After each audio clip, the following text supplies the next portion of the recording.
Breaking overnight, mass shooting. Oh my God, they're all shooting back and forth. A wild shooting inside a packed nightclub in Orlando. Dozens reported wounded. Oh God. The terrifying scene, the night of partying turning into tragedy. Bullets flying. Everyone was screaming and jumping. Witnesses bolting for the exits, scrambling for safety. The club itself telling everyone to get out and keep running. Emergency crews responding to the scene. Triaging patients on the street, frantic relatives rushing to the hospital and waiting for word about their loved ones. It's terrible. He's my only child. Others getting text messages with news no parent wants to hear. He said he was going to die and he loved me. The questions this morning: who was behind this, and was this club specifically targeted? Our team coverage on this breaking story starts right now. From ABC News, live in New York, this is Good Morning America. Good morning, everyone, and we're joining you on a very sad Sunday morning. We're covering the breaking news, what appears to be the largest terror attack on American soil since 9/11. And it happened at a gay nightclub in Orlando, the Pulse nightclub. Chief anchor George Stephanopoulos is right here helping lead our coverage of this developing and heartbreaking story. Good morning, George. Good morning. This is what we know right now. It all started to unfold around 2 a.m. this morning in Orlando. The Mayor Buddy Dyer of Orlando, now saying it is probably in excess of 20 people dead in this mass shooting. It also became a hostage situation, rescue situation around 5 a.m. Police SWAT teams going in, exchanging gunfire with the gunman who they now say is dead. They say he was well organized, well prepared, handgun, assault rifle, maybe another suspicious device on his person. They say they are treating this now as an act of domestic terror. Press conference moments ago with the FBI and other authorities. We are a strong, resilient community. Tonight, we had a crime that will have a lasting effect on our community. We need to stand strong. We need to be supportive of the victims and their families. So at approximately 02:02 hours this morning, we had an officer working at Pulse nightclub who responded to shots fired. Our officer engaged in a gun battle with that suspect. The suspect at some point went back inside the club where more shots were fired. This did turn into a hostage situation. At approximately 0500 hours this morning, the decision was made to rescue hostages that were in there. Authorities saying about 30 people were saved during that hostage situation. This particular suspect was organized, well prepared. They believe he was not from the area. Now, people were pouring in for treatment. Authorities saying at least 42 have been transported to a local hospital. Anguished families are showing up in tears looking for information on their loved ones. Of course, we're covering all the angles of this breaking story. We're going to start out with ABC's Lauren Lister, who is right there in Orlando. Good morning, Lauren. Good morning, George, Dan, Paula. So here you can still see there is a heavy police presence. We still within minutes have seen FBI head a block and a half down here where that nightclub is, where a fun night turned into one of terror. Now, the most recent thing we've seen within the last half hour was 2 busloads full of people be picked up right down here about a block away, still within this crime scene, and be transported towards the downtown area. We don't know who they were, but as you mentioned, police are saying about 30 people were rescued. And what we saw overnight was police rushing car after car, ambulance after ambulance of victims are filled with people to this hospital right here. This is one of those area hospitals that those 42 were taken to. It's been on lockdown since 2 o'clock in the morning when it started receiving people with gunshot wounds. Witnesses describing to us inside that club a scene with bodies everywhere and blood. This morning, downtown Orlando thrown into lockdown following the mass shooting rampage inside a packed nightclub. My son, he got shot 3 times. Listen as the horror unfolds. Oh my God, they're all shooting back and forth. The nightclub posting this urgent message on Facebook. Everyone get out of Pulse and keep running. Club goers rushing to the exits as others remain trapped inside. The shooter or shooters unleashing a barrage of bullets. There was bodies everywhere. I really didn't. In the parking lot, they were tagging them red, yellow, so that they know who to help first and who not to help first. There was pants down, shirts cut off. They had to find bullets. There was just blood everywhere. Police and FBI rushing to the scene as reports of hostages being held inside. Officers using controlled explosives to secure the scene. We're being told possibly up to 15 remaining in the club that are barricaded in. Dozens of emergency crews setting up triage right in the street as desperate family and friends wait for word from loved ones unable to get out. My son hasn't been heard from, so I don't know if he was left in the club, if he got shot, or if he's being worked on here. I don't know. It's terrible. He's my only child. The local hospital on lockdown shortly after the shooting rampage after receiving several victims with gunshot wounds. This is OMC. We have the shooter currently inside OMC. We cannot take any more. We're on lockdown. Boom, boom, boom. Everybody's running. Everybody jumping on top of the other one, going from the back, going from the front, going to everywhere. A typical Saturday night out at a club that bills itself as Orlando's premier gay nightclub, in an instant turning into a night of terror. This is a video recorded inside the club just a few hours earlier, showing clubgoers dancing. And now family and friends of anyone in that nightclub of possible victims are gathering and have been gathering overnight at this hospital, just waiting for any word they can get about their loved ones. Meanwhile, anyone in that nightclub is urged by police to go to police headquarters. Dan, Paula, George. Okay, Lauren Lister, thanks very much. And I think it's important to note the FBI says they're putting every resource that they have into this investigation. They don't believe that there's a further threat, but they do believe that this particular suspect may have leanings towards the ideology of the Islamic State. And the FBI spoke just moments ago at a press conference. Let's take a look. Do you have any reason to think that there's a connection to radical Islamic terrorism? I would say at this time we're looking into all angles right now. We do have suggestions that that individual may have gleanings towards that particular ideology, but right now we can't say definitively, so we're still running everything to ground. Okay, let's bring in Pierre Thomas now for more on this. So we've heard from the FBI and sheriffs on the scene that this is being treated as an act of domestic terror. They believe this person acted alone but came in from outside the area, and as you just heard there, some indications that he may have a radical Islamist ideology. Yeah, George, that is being looked at very closely. The FBI is doing an extensive background check on this individual. They think they have a pretty good idea of who he is. So far, early indications, potential lone wolf, no particular specific information that he had ties to anyone overseas just yet. One of the key things that they look at early on in a case like this is, was this person radicalized on the internet, which would not require much support from overseas. From all indications so far, this person showed up well planned with his execution in terms of what he wanted to do, but the long-standing fear from the FBI is that ISIS in particular could radicalize people here via the internet, so that is being looked at very actively today. And Pierre, some indications there, they know a lot more than they're telling us right now. So can you walk through exactly what they're doing now to try to determine who this was and how that person may have been radicalized?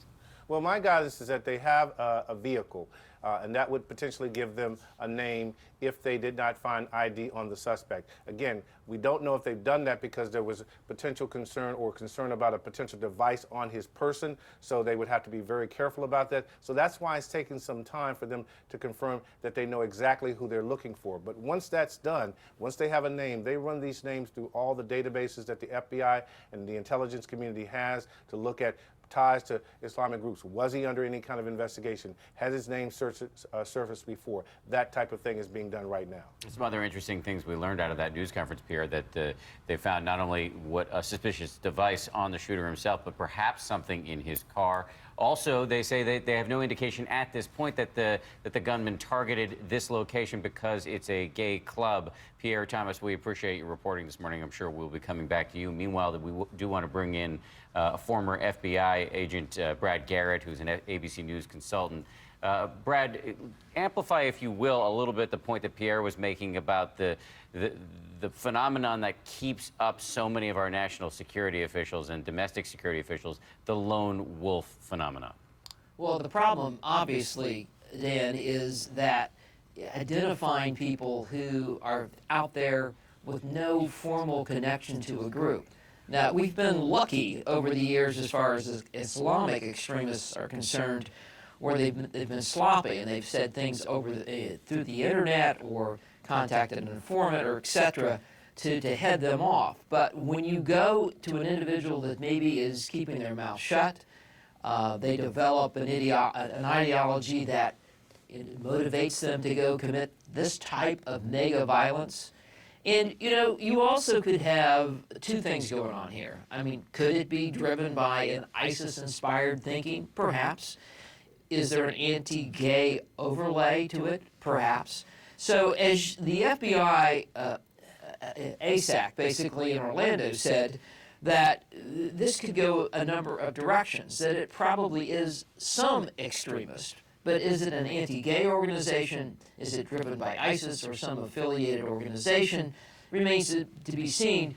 But, you know, I will tell you, the idea that it will take long to run that to ground, I don't think so. My guess is they know, as George mentioned earlier, a lot more information than they're sharing. They've got his identity. They may well be inside his computers at this point.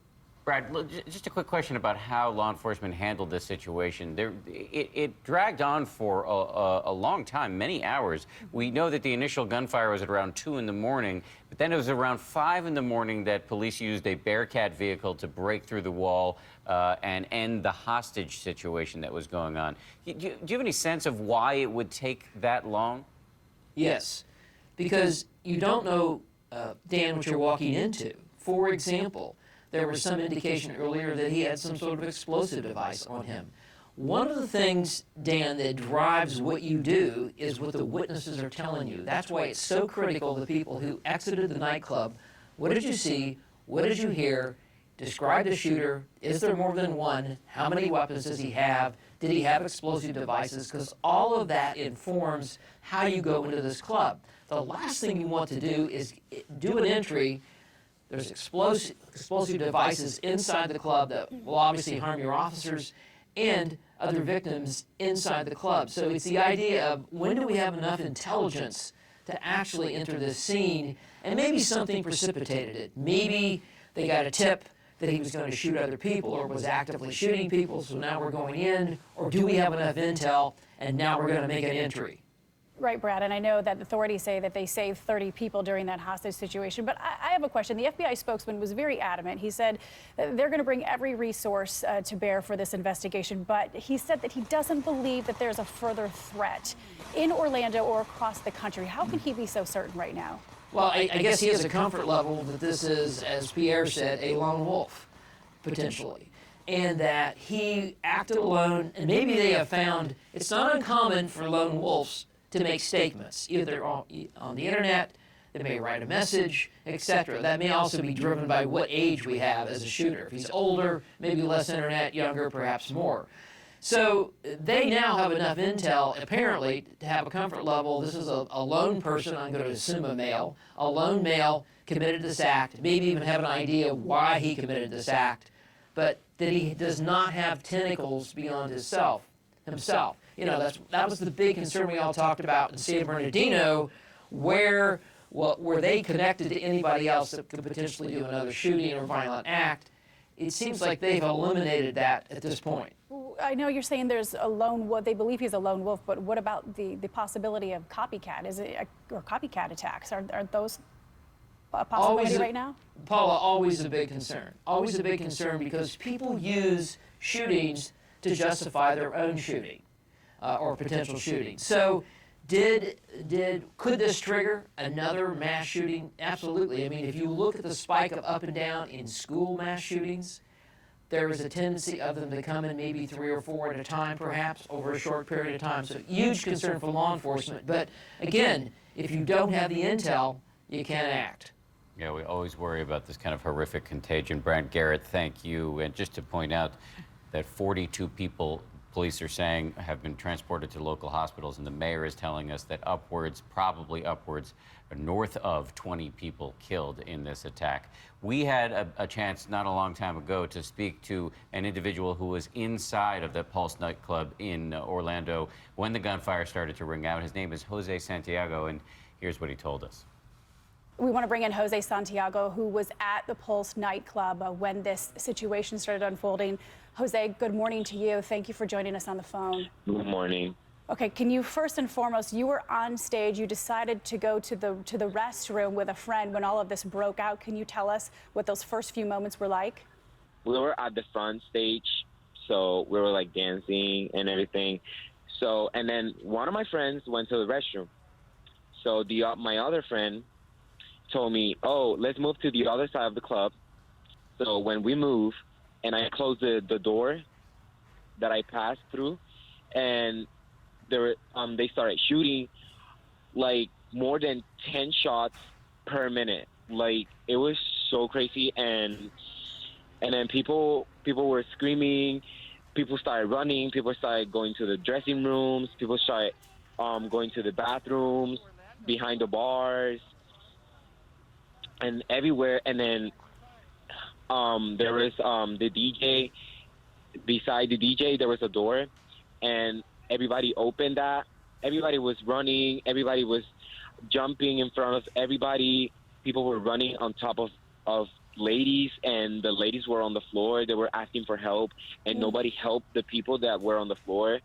And the people were just screaming, and the shots were, like, he was shooting everywhere. Like, he got a lot of people shot. My friend got shot on the arm. You didn't see anything. Did you hear anything from the shooters besides the gunfire? Were they yelling anything as they were shooting? No, they were just shooting, like, a lot. And you're saying that you saw many, many people injured and some people who you believe did not survive? Yeah. Jose, this sounds like a nightmare, and we're really glad that you're safe this morning and very much appreciate you speaking with us. Thank you. Yeah. Thank you. Also on the scene this morning, since early this morning, the mayor of Orlando, Buddy Dyer. We spoke with him moments ago as well. Well, we experienced a horrific crime here in Orlando overnight. Many lives were lost, and many more are going to be affected by having witnessed the event. That we're a strong, resilient community. We need to come together and pray for and lift up the families of the victims, pray for the victims. We had a very coordinated effort among our law enforcement personnel from a number of counties in a hostage situation that actually probably saved dozens of lives. So thank you to the men and women of the Orlando Police Department and the supporting agencies. The individual's not from our community. He traveled here to commit his crime. I can't say more than the FBI did at this point. They're in charge of that aspect of the investigation, so I don't want to preempt anything on that, but I can tell you he's not from our community. I think they confirmed that they believe he acted alone and independent. We don't know whether he randomly chose the club or chose it for a specific purpose. It's a standalone club with a parking lot, so one thought is that it was more accessible than some of the clubs that would be downtown or more downtown, so we just don't have enough information at this point to know his motivation for his selection of the target. I can tell you that there was text communication between hostages, and there were separate areas in the building. So the gunman had a number of hostages in one restroom area, and then there was a second group of hostages isolated from there. And when we made entry, we were able to rescue, I think, all of the hostages that were being held or that were in this separate area. We have no indication that he had any association. So, according to the mayor, appears to be a lone wolf. Also, that information right there, the mayor believing that rescue saved up to 30 lives when they went in around 5 a.m. But this is such a sobering situation overnight in Orlando. More than 20 dead, according to the mayor. 42 people going to the hospitals. Yeah, those 42 were transported, and we want to bring in Dr. Jen Ashton. We know those 42 were transported to the Orlando Regional Medical Center, which is one of the top trauma centers in the country. So what's going on at the hospital now? Yeah, so this is a level 1 trauma center. This is an 808-bed tertiary care medical center. This is a disaster code, all hands on deck situation. Doctors, nurses, surgeons, auxiliary personnel brought in there. It's important to remember for every gunshot wound patient that's brought to the operating room, room. They need approximately 6 people per patient in each OR, but they are ready for this type of event, whether it happens at 2 in the morning or 2 in the afternoon. Communication set up. I've just been in touch with the medical center. They said they are not on diversion, which means they are